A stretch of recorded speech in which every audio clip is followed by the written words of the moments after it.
6 o'clock, and hopefully at some point Alan will join us. Hey, you want me to get started? Yeah, Brian's doing the introduction, so All right. let's let. Ladies and gentlemen, my name is Rabbi Lawrence Mallinger, and I'm going to be acting as your host this evening. I want to let you know, if you have any questions this evening, please post them in the chat, and I will pass it on to our scholar. And likewise, if you have any other issues, again, do it through the chat, and we'll do our best to help you any way we can. And now I'll call upon my colleague.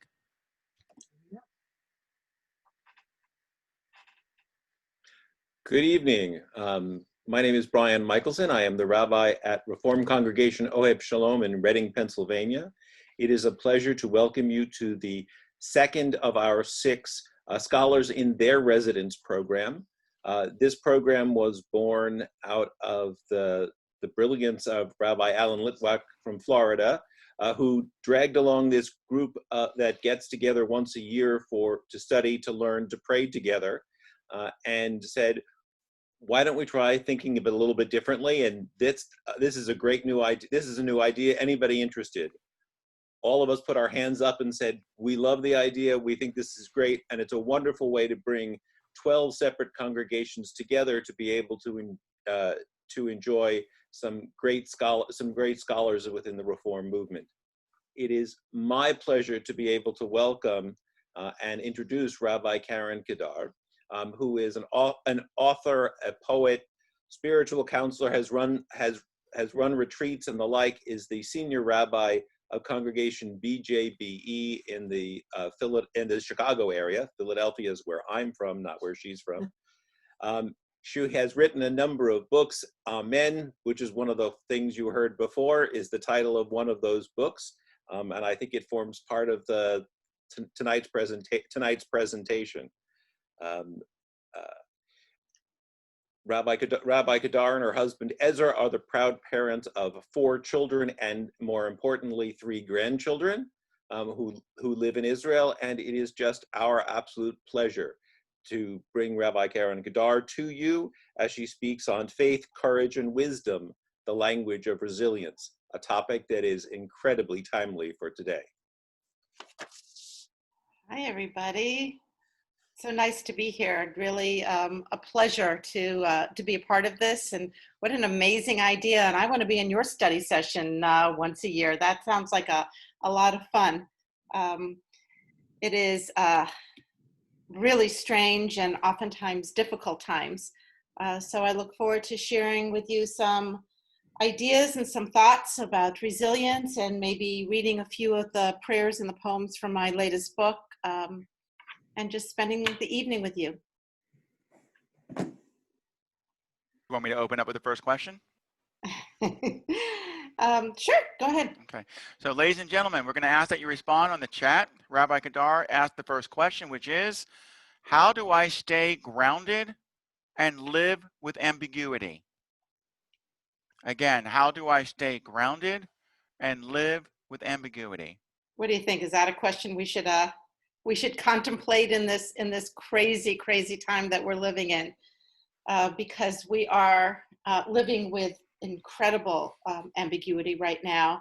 Every time we try to make a plan and try to figure out and understand and beat the system, we have sort of been brought back to our corner.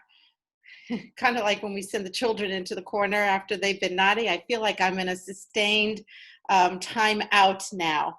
And this had several iterations for me. At first it was like, what? And how do you do this? And what's really going on? And then as we started to settle in, I actually called it the great settling in. We kind of got used to it, and for some of us, it was terribly hard. Those of us who are living alone, the walls started collapsing in on us, and the loneliness was resounding. For those of us who are living with a lot of children, we wish that the walls would spread out, and the children, and how do you deal with the children and so many people, and what all of a sudden became such a small space. For some of us, it was actually kind of lovely. I don't know, we were grounded, and maybe living with somebody we actually liked, and it didn't seem so bad. And we had all these different reactions and feeling guilty about the different reactions. But one thing that I kind of understood, which is a real principle of faith, and that is what is within my control and what is out of my control. So the story that I've started telling in that regard is something that happened to me a long, long time ago, and it has come back now in this circumstance. A long time ago, I had a dream, and I gotta say it was not probably a dream. It was more like a night vision, because the whole thing was, if only I would learn to sew, I could heal my life. I could heal my life, which is a very strange thing for me. Most of you don't know me, but when I lose a button on a jacket, that in my world is a shopping opportunity. I am not a seamstress, nor do I want to go ahead and sew. So I was like contemplating it. What was this all about? What was I trying to understand? And I brought it to the class that studied Torah with me, and I said, I don't know, how do you? And then all of a sudden, I had the vision of what it meant. It's like we're all living some kind of tapestry in which we need to fill in with thread of gold and blue and violet and red, and we're busy putting the picture together.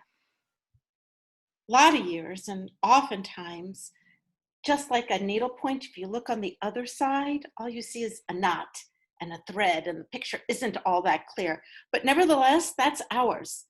That's our picture to fill in the spaces, to make beautiful, to learn how to make sense out of. And then there is black, opaque velvet. And that's God. And our job as people of faith is to take care of what is ours to know and understand, and to release the rest to the mystery, to things that we can never understand. Because the truth is that everything I really want to know, I can't know. Why do people suffer?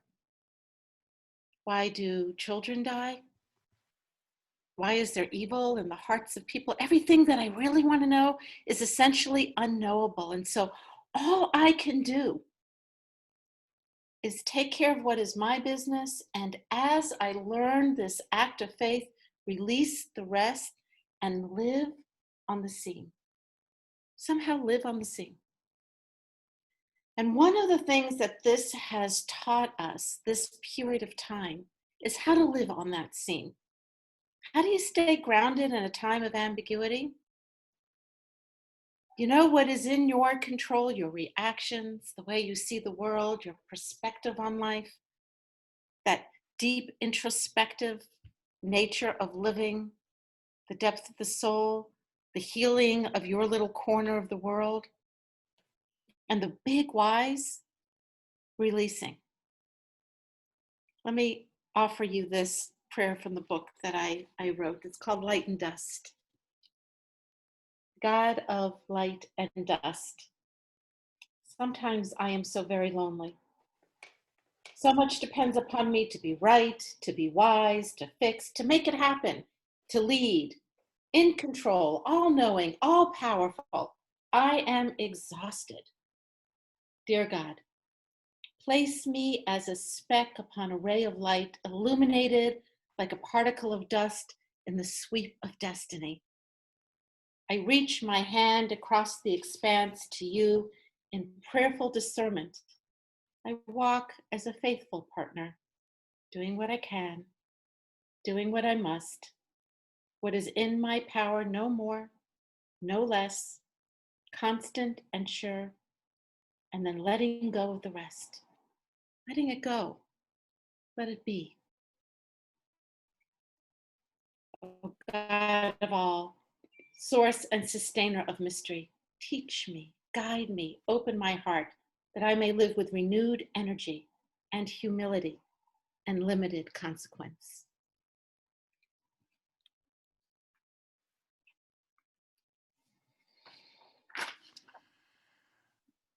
In response to our opening question, by spending as much time in nature as possible, singing and not being attached to any one feeling.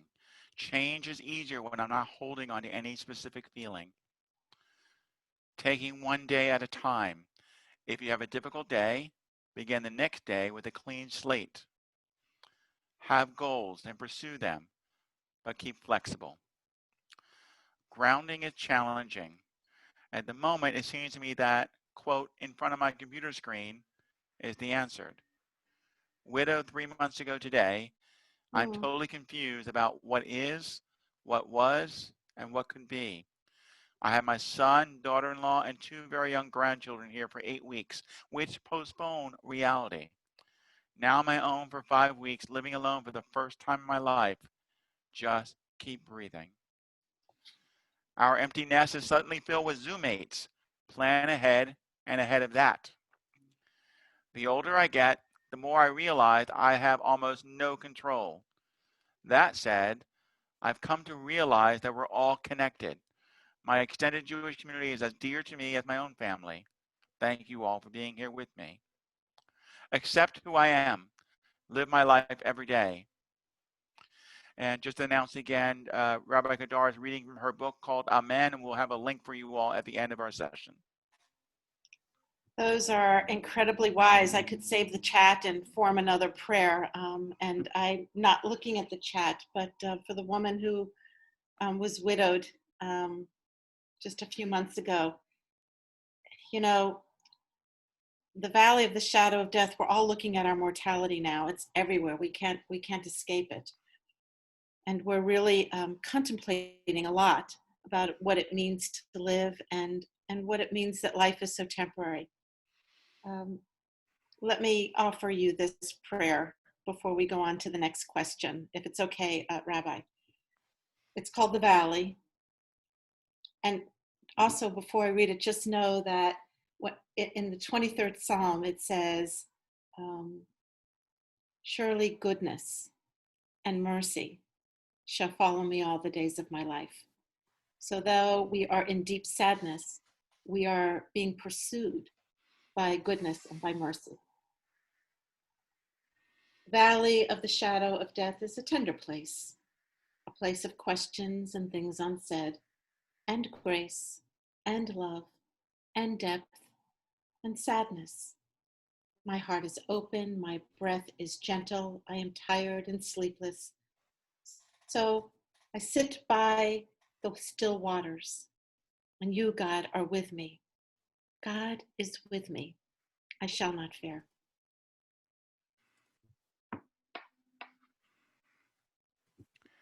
Our next question for discussion: what can I learn about my spiritual life from quarantine and social isolation? And I'm also putting it into the chat box so you can see the words that helps you. Again, what can I learn about my spiritual life from quarantine and social isolation? Please feel free to respond in the chat box. That's beautiful. You know, I've done a few of these, Rabbi, and I haven't ever had a facilitator ask people to respond about them in the chat box. I love this, and I'm totally going to save the chat. I think your wisdom is so powerful so far. Those of you who are participating in the chat, I look forward to listening to them and also to reading them afterwards. In our synagogue, we have this big area as you walk in, kind of a lobby. We call it the village center. And on the village center, there are 3 arches. And on the arches is faith, courage, and wisdom. And anyone who's built a synagogue or gone through a capital campaign know that everything is a dedication opportunity. So we dedicated the 3 arches, and the arches, I just have to tell you, the Arch of Courage, Faith, Courage, and Wisdom was dedicated by 3 people, both of which, all 3 were Holocaust survivors. 2 were married, David and Esther, and then Esther's sister, Betty. And they dedicated courage in memory of their aunt who saved them. Their entire family died. And in the last 10 days, David passed away and Betty passed away. So Esther lost her husband, she lost her sister. during this time. And so when I'm about to say about faith, courage, and wisdom, which is for me what I really learn about a spiritual life, I dedicate it to the memory of the two that passed away, and to the strength and resilience of Esther, who's now living in that shadow. You know, here's the thing about being Jewish and talking about faith. You remember the story, Jacob by the river, fighting with the angel, Abraham, Isaac, and Jacob. And Jacob had fights with his brother Esau, and Esau ran away, and he was approaching Jacob again many, many years later, and they were about to fight, have a huge conflict, and Jacob was nervous about it. So he kind of hid his tribes, and he waited to go approach his brother the next day, and at that time he lay his head down by the river, and suddenly a stranger, or maybe it was an angel, came down and started wrestling with him and fighting back and forth, and they're fighting and they're fighting. And Jacob is saying, "Tell me who you are." And this angel is not telling him who he is. And he's fighting more and more. And at some point, Jacob gets wounded, and that part of the animal that was wounded on Jacob, that's the part we don't eat if we keep kosher, because sometimes when you wrestle with God, you get wounded. And they're fighting back and forth, kind of like you don't know who's on top and who isn't. And finally, the sun starts to rise, as the Torah says.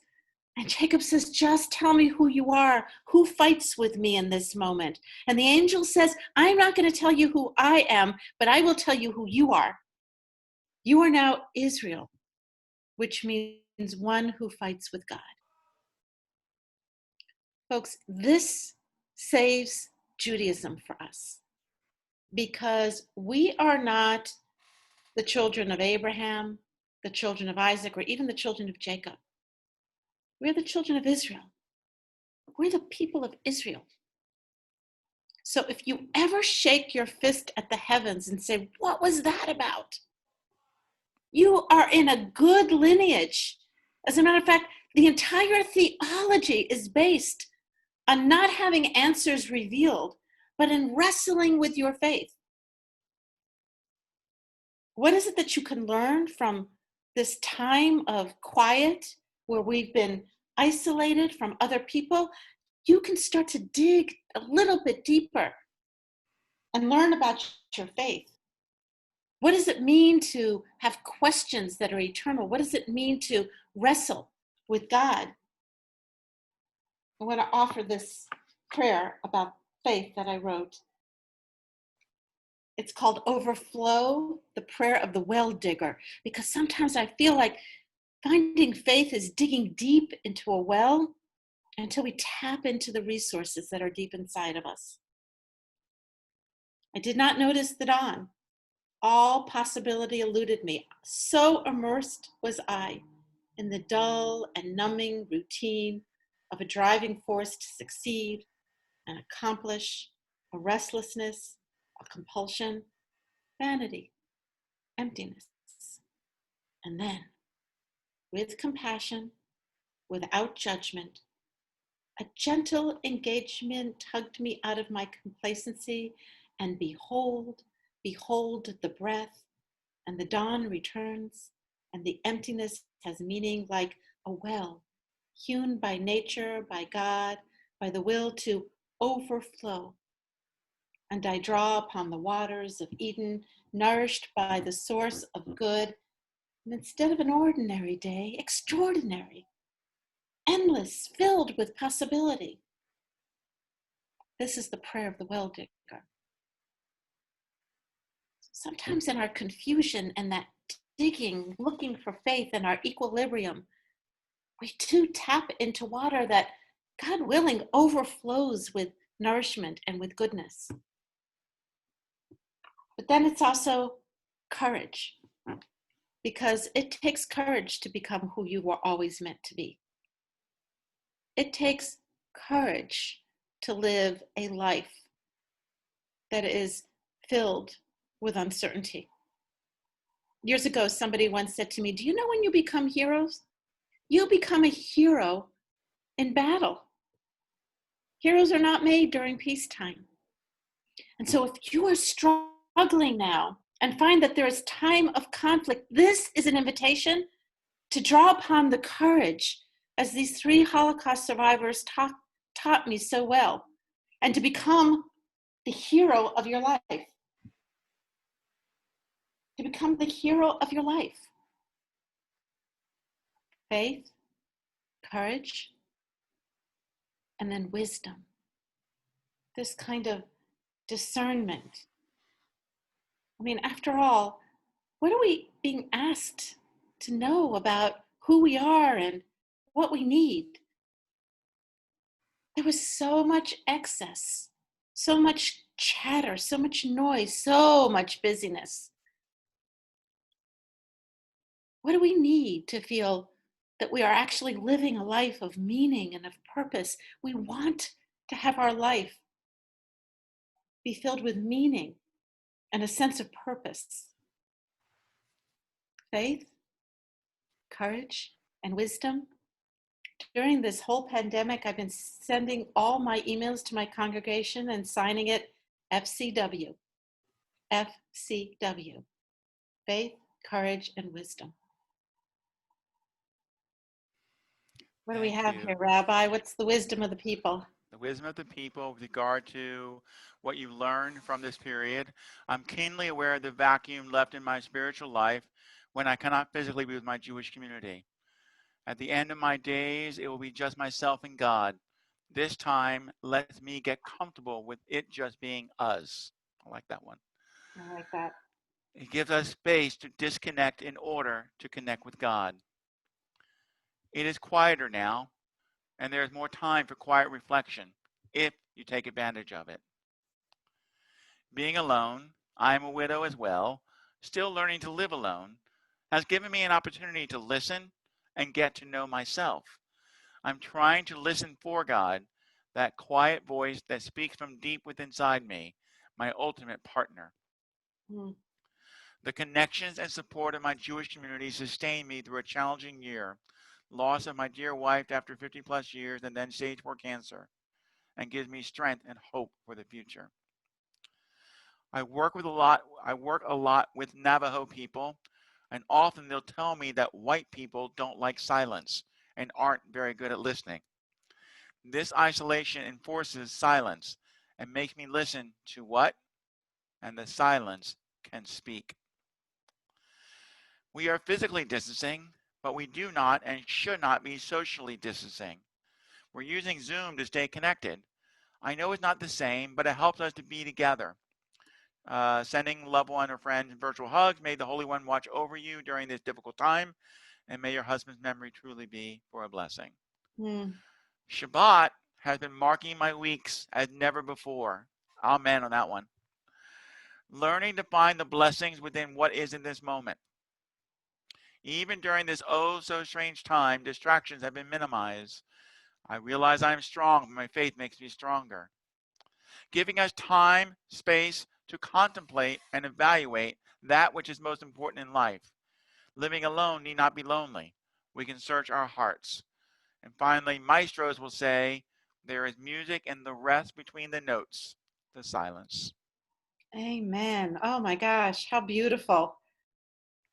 What incredible community. And this community is cross lines. It's the community of people who are searching for meaning and for faith. And you belong to this synagogue, you don't belong to this synagogue, you wandered into this space right now because you were called to articulate what has been going on inside your heart. Articulation, my friends, is a spiritual principle. To be able to say out loud the yearnings of our heart is so incredible. I'm very inspired by all of your comments. We will now move to our next question. How can I become more resilient? Again, the question is in the chat box. As I'm looking at the chat box, I see a few of my congregants are here as well. At least I see Sandy. So please excuse me, my congregants, if I am repeating stories that you already know. But, you teach what you need to learn. So here's a great story about resilience. Years ago, before I get to the story, as they said in the introduction, we have 3 children, and they all have either significant others or spouses. We actually have 5 grandchildren. They all live in Israel. And somewhere along the way, when the children were not too old, but not too young, it occurred to me that I had to stop struggling and fighting with them because I was going to lose. And I just needed to say yes to everything except for 3 times. I was going to not say yes if it was going to hurt them, what they were about to do. It was going to hurt somebody else, or it was going to make them a brat. And I got to define what a brat was. Other than that, the answer was yes, go ahead and do it. And if there are consequences, there are consequences. And a correlation to that, I realized that really one of the only things we need to teach our children is mental toughness. Mental toughness, resilience. This generation has become, I don't know, what do they call them? Helicopter parents, hovering over children. You can't figure out how to become resilient if we try to keep you from the story of your life. We are now immersed in a very dramatic story of our life. And one of the great questions of this moment is, how do I learn resilience? How do I get up again? Because this pandemic has taught us that we don't necessarily choose what happens to us, but we absolutely choose our reaction to that.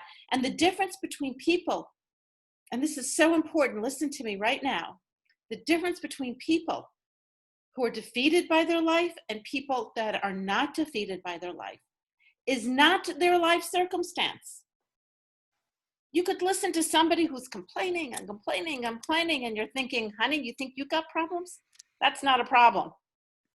And then you can hear people who really have problems. Like you're thinking, oh my God, how are you surviving this? And they're saying, thank God, everything's okay.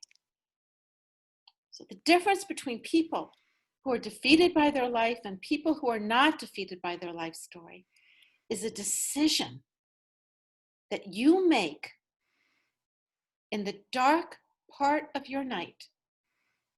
And you say, you're not going to get me. You are not going to get me. That decision is a profound spiritual principle. And the twin to that decision is choice. You need to decide, and then you need to choose. You need to choose to walk down the path that affirms blessing and optimism and hope, even when there's no good reason for optimism and hope.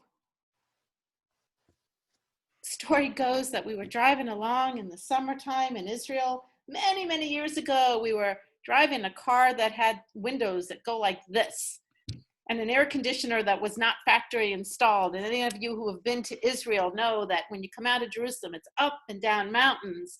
And the car was stalling when we would put the air conditioner on, and I would put the air conditioner on. My husband would open the window, like we fought in the car, like every normal, a couple of fights in the car all the time. And it's always about, it's too hot, it's too cold, it's too hot, it's too cold. And all of a sudden we get towards Tel Aviv, so the mountains are gone away, and I turn to my right and I see a field of sunflowers. And I scream, stop the car. And for some reason, for the first time in our entire marriage, my husband listened to me and he stopped the car. And I got out of the car and I walked into the field, which was very, very dry because the irrigation were just drops, drops, drops. And sunflowers that are being harvested for the actual sunflower seeds, which is why they're big. They have long, scrawny stems with big black centers. Those are the seeds, and scrawny little yellow flowers. And because it is pregnant with seeds, they kind of flop over.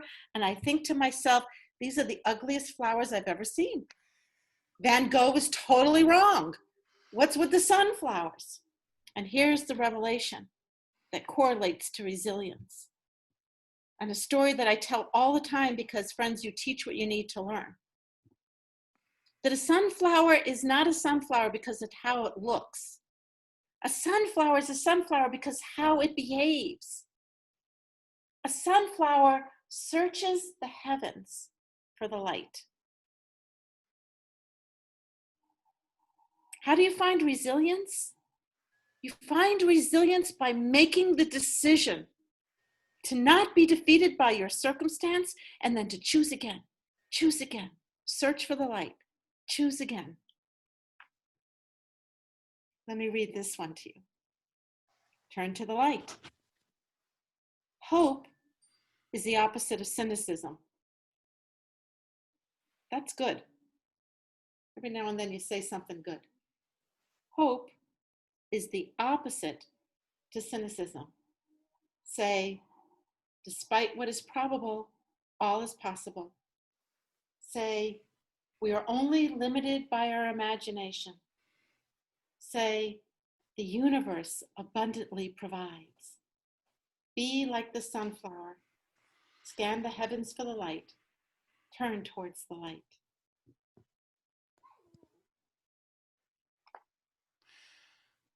So in response to your question, by being patient and forgiving of myself, in these days it's easy to fall short. Let's not beat ourselves up. Let's say, well, that happens, and move on. What choice do I have? I do self-care and try to stay connected. Things could be better, but it could be a lot worse. In the wise words of the great Rabbi Dirt from Finding Nemo, keep swimming. Oh, she meant to say Dory. I'm sorry. That was an autocorrect. Sorry. Dory said. Sorry about that. Becoming more resilient is supported by friendships, close relationships, and knowing I have people on whom I can rely. Also saying, okay, how do we handle this? Or how do I handle this? Instead of, woe is me, leads to resilience. Self-love and good decisions will rescue you from lack of confidence and dissatisfaction with your life and bring you closer to spiritual goals. Gratitude and confidence in tomorrow, next year in Jerusalem. Choice is what gives us the opportunity to be resilient. But in these times, actions are hard to explore outside our homes and our hearts. Yet, the choice to do nothing is what pains the soul. I choose to get after it, one day at a time, for I must model for my children to show that they too can be resilient. Find the humor in difficult situations. Knowing I can make a mistake, learn from it, and move on. Life is too short to dwell on it. We must learn not only to offer help, but to ask for help when needed. We must also learn to treat ourselves like a best friend and stop criticizing ourselves to take a step forward each and every day. Stop criticizing ourselves and take a step forward each and every day. And finally, looking for the silver lining. There's always a silver lining. Before you ask the next question, Rabbi, I want to read something else that periodically I read because it reminded me. So many of the comments here said forgiveness, self-love, compassion. Those are great ways into resilience. So I, if it's okay, I'd like to read something a little that reminded me of that. You hear the siren outside my. Oh, it's yours. Okay, it's yours. Okay. Mine. Do you know what you do when you hear a siren, particularly in these days, but always? You just sort of take a pause and you send light, because if there's a siren, someone's in trouble. So now we have 169 screens. That probably translates into 300 people sending light to whoever's in trouble. This is a poem that a prayer that I read often. I was tending to somebody who was dying. He used to be a Green Bay Packer. So in the Chicagoland, that's like a big deal. They're the enemy, by the way. In Chicagoland, they're the enemy.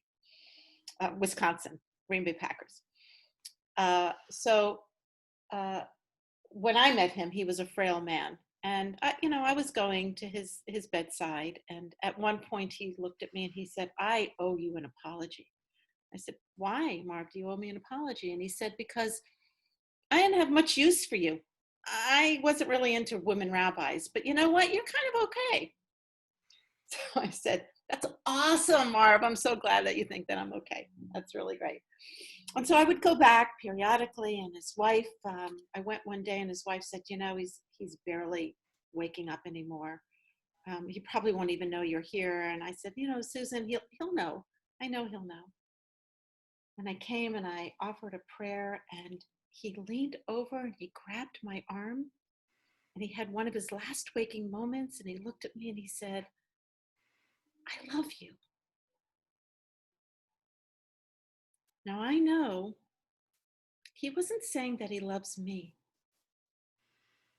I know that when he was at the border, what he saw was love all around. When he passed away, I came back again, and his wife, Susan, walked me out to the stoop. They had this kind of concrete step that kind of needed to be lifted and was uneven, and was watching my footing, and she grabbed me and she said, "Black. Guess I wear black. Isn't that what you're supposed to wear to funerals?" So I said, I guess, Susan, that's fine if you want to wear black." She says, "God knows I have enough black. I think I'll wear black." And the next morning, at that time, my writing practice was about 5 a.m. when the kids were younger. And I get an hour in before they woke up. And I wrote this. And I read it to you now, not because of the death part, but because of the resilience part. Because what do people want to say to us? What do you want to be said when the last thing to be said is said? Who do you want to have been? What's your life going to be about? The morning you wake to bury me, you'll wonder what to wear. The sun may be shining, or maybe it will rain. It may be winter or not. You'll say, "Black. Aren't you supposed to wear black?" Then you will remember all the times we went to buy clothes, the prom, homecoming, just another pair of jeans, another sweater, another pair of shoes. I called you my Barbie dolls. You will remember how I loved to dress you, how beautiful you were in my eyes. The morning you wake to bury me, you will look in the mirror in disbelief. You won't believe that this is the morning you're burying your mother. But it is. And as you gaze into the mirror, you will shed a tear or not, but look carefully. For hiding in your expression, you will find mine. You will see me in your eyes and the way you laugh. You will feel me when you think of God, of love and struggle. Look in the mirror, and you will see me in a look, or in the way you hold your mouth, or stand a little bent, maybe straight. But you will see me. So let me tell you one last time before you dress what to wear. Put on any old thing. Black, red, skirt, pants. Despite what I told you all these years, it doesn't really matter. Because as I told you all these years, you're beautiful the way you are. Dress yourself in honor and dignity. Dress yourself in confidence and self-love. Wear a sense of obligation for this world, for you are one of the lucky ones. There is so much to do, to fix. Take care of each other. Take care of your heart, of your soul. Talk to God. Wear humility and compassion. When you wake to bury me, put on a strong sense of self and courage and understanding. I am sorry. Forgive me. I am sorry. Stand at my grave, clothed in a gown of forgiveness, dressed like an angel would be, showing compassion and unconditional love. For at that moment, all that will be left of me to give is love. Love.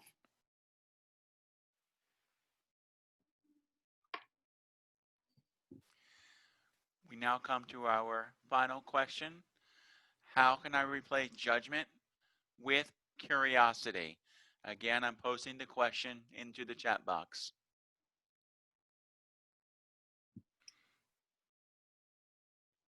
Did you know that the opposite of judgment is curiosity? Do you find yourself in a lot of judgment? I can't believe he didn't wear a mask. Did you know he's going to someone's backyard? Oh my God, how in the world did they post that on Facebook? Are you finding that the constant chatter in your heart and in your mind as the quiet has been turned up is a lot of judgment? And have you noticed that a lot of that judgment's been about yourself? I know I did. I was ordained in 1985. I've been a rabbi for a lot of years. One thing I know how to do is bar mitzvah. On Zoom? Within one day, this is the secret your synagogues may or may not be telling you, and it's the truth with every company, within one day, all the content we had, prayer, teaching, irrelevant. All the delivery systems that we had, send an email and people will show up, irrelevant. All the systems we had to keep ourselves straight, put it on the calendar, let's do this, all irrelevant. And we came into this universe in which we knew nothing. And if you don't think that not only was there judgment of other people, but particularly at the very beginning and still, oh my God, this isn't good, I'm not good enough. When I'm stripped away from all my busyness, that self-judgment is so loud, and I'm here to tell you to turn it off because it does no good. None. And instead, when you feel yourself criticizing either your spouse, because God knows there's a lot of togetherness right now, or your neighbor, or the kid down the street, or yourself for not knowing how to be good enough suddenly, when you hear yourself criticizing and judging yourself or others, replace it with curiosity. Curiosity. Like, oh, that's interesting. I wonder what it's going to be like to do a Zoom bar mitzvah. I wonder what caused that person to lash out in that way. What does it mean to be him? Wow, listening to all the self-criticism I have in my head, I thought I was past that point. I wonder what's coming up for me right now. To replace your judgment with curiosity and practice self-forgiveness can be one of the greatest gifts of this sustained quiet that we have. I call this perpetual crossings. I walk softly on the damp wooded path. Mostly I look down and see the ground beneath my feet is soft earth, gentle moss, and of course fallen leaves which, like angels, have floated to earth, forming a gentle lit path in the woods. For every chasm along the way, for every fast-moving stream or deeply cut valley, a bridge appears. It seems that there's always a way across, a way to get to the other side of fear, of sadness, of disappointment. There's always a way. Maybe goodness is the bridge, or beauty is the bridge. Love is the bridge. Forgiveness is the bridge. Of this I am sure. The path is eternal. It is our life and the length of our days. The bridge is eternal. There are so many ways to cross what seems impossible, stones in the river, ropes suspended, planks of wood, arches of steel like love, patience, acceptance, and forgiveness.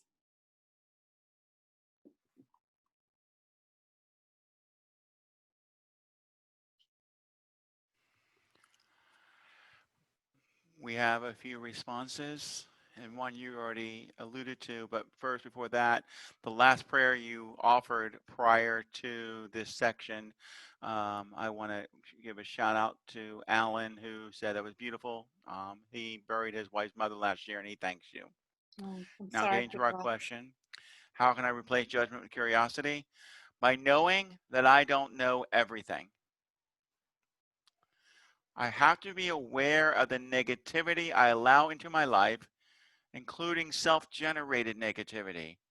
I take a breath, recognize the weight I'm under, forgive myself for my own negativity, and have an etch a sketch moment. I shake the slate clean and redraw my way of thinking. We're all under a lot of weight. I can engage in it, I can't engage in it, making it worse.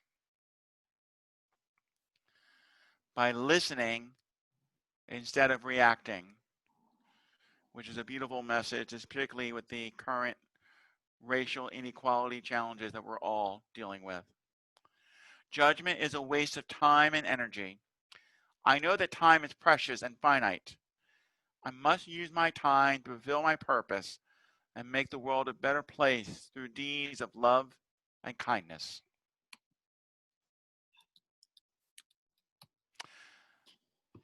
Okay, that's all I have so far. That's good. I was just answering some of the chats. That's okay. So I think our time is close to an end. We have about 12 minutes. Those were the questions I had for you. Do you have other questions for me maybe that you want to ask in the chat? And in the 12 minutes we have left, I can respond to some of your questions. Ladies and gentlemen, please feel free to put in the chat to everyone, or if you wish, to Rabbi Kedar directly.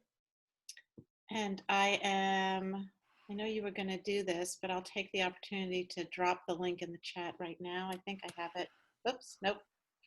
If you will, I can share the screen. I'm going to share the screen for a second while everybody's thinking about their questions. If you are interested in getting your own copy of Rabbi Kedar's book, obviously Amazon is a great resource. You can see here they have various pricing. The cheaper one is through directly.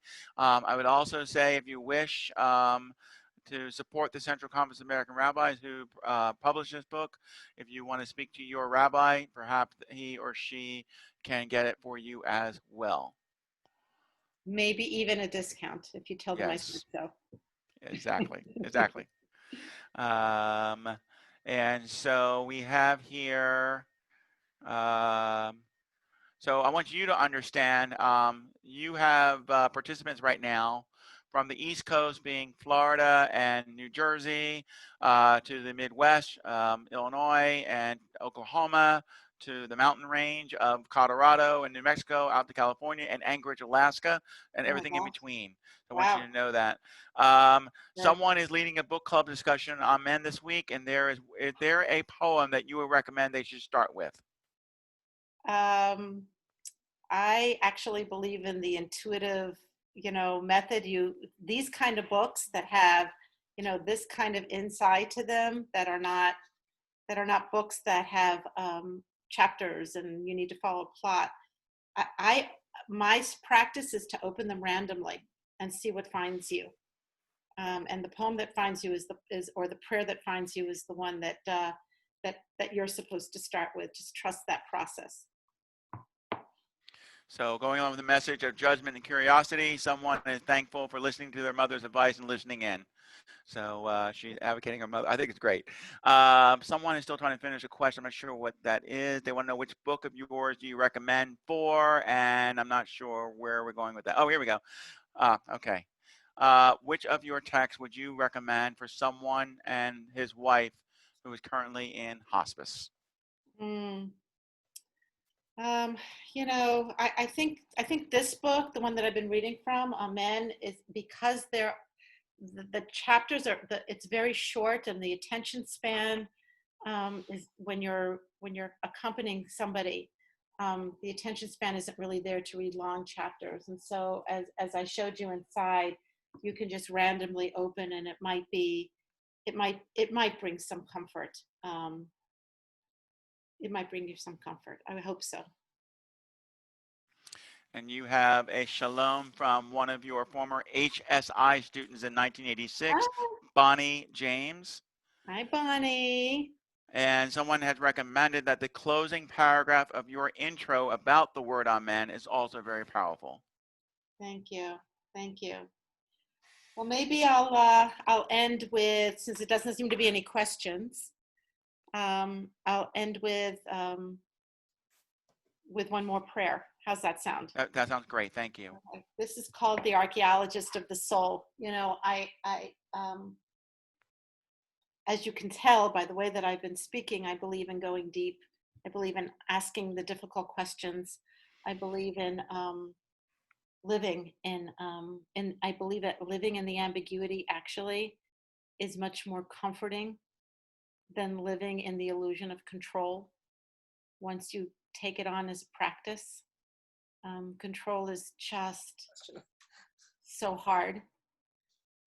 I believe in self-discovery and the constant evolution of self. We are always invited to become a better part of ourselves. Because I spend a lot of time in Israel, I'm very interested in archaeology, just as a layperson. And you may know, if you've traveled through any of the archaeological sites, you can tell an archaeological site because it's a mound. It's kind of like this fake hill. And it has layer upon layer upon layer upon layer of civilization, which is why it's became a hill. And when they dig down, what they do is they create a grid, and then they slice it so that you can see a cross section. So if you look at my fingers right now, when you see the cross section of the grid, of what's called a bulk, is the top layer, of course, is the most recent, and the bottom layer is the most ancient. And what's really strange about this archaeology is that you could have a very sophisticated layer of pottery right here, followed by black soot, which means somebody came in and burnt everything down, and replaced by a very primitive layer of pottery, if the people who settled in afterwards were just sophisticated as the ones that they destroyed. Karen, before you go on, I'm sorry, a question came in that I think would be interesting to address before you get to that section. Yep. Okay, and it's a big question, so forgive me. When challenges come up and I feel that negative energy is all around, I always ask, why is this a good thing? I often find hidden blessings, reasons to be grateful. For you, why is this time of isolation or separation a good thing? What blessings have you found? Okay, so it leads into where I was going. Thank you so much for that question.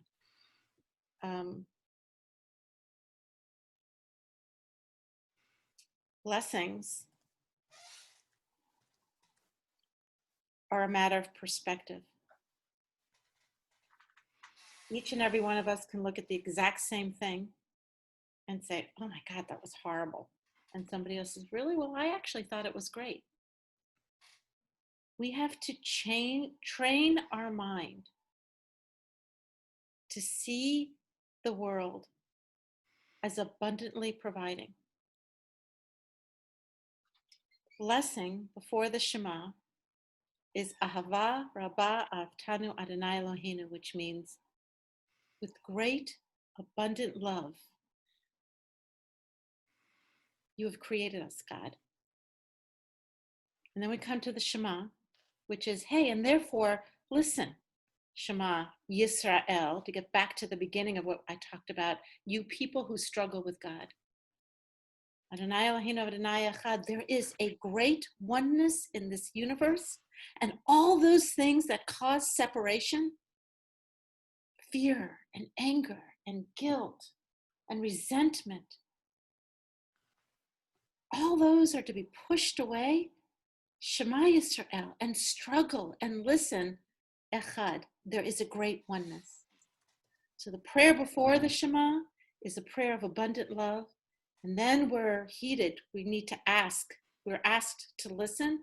And then the prayer after the Shema, of course, is Ve'ahavta et Adonai Elohecha. And therefore, because you have heard that the world is a vessel of grace and beauty. Your only response is love with all your heart, with all your soul, with all your might.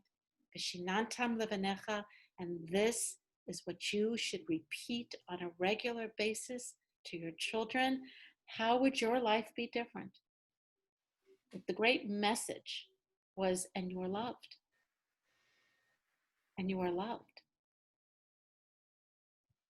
So I think that the opportunity of this sustained moment is to understand that we are truly, truly a vessel of love and possibility and holiness and beauty. And I believe in beauty with all my heart, and that we should understand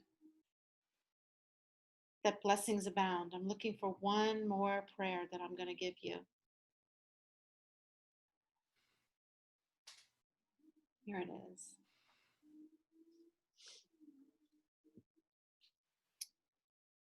It's called the nighttime prayer, because at least here in Central Time, I see the golden sun upon the lane out of my window, and the breeze is kicking up. Fear not as the night takes hold. Lay down your head and be assured that there are no dragons here where brave souls confront and battle and defy and then cradle the frightened ghosts that linger and stay. This is your moment.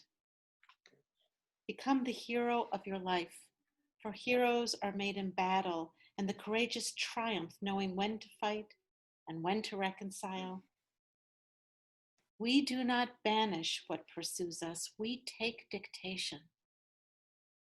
We are faithful students of the broken heart, learning what needs to be learned and letting go of the rest. Cradle those frightened ghosts that linger in the night. They have taught you compassion, and they are no match for your love. God of the broken heart, hear our nighttime prayer. Amen. Karen, all we can do is end with the title of your book and say amen. Thank you.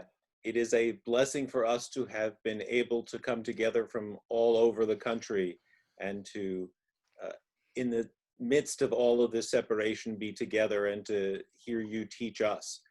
It's been a wonderful, wonderful experience. For those of you who are interested in finding out more about the book, at the very top of the chat was a link to Amazon, so you can find out more information about the book.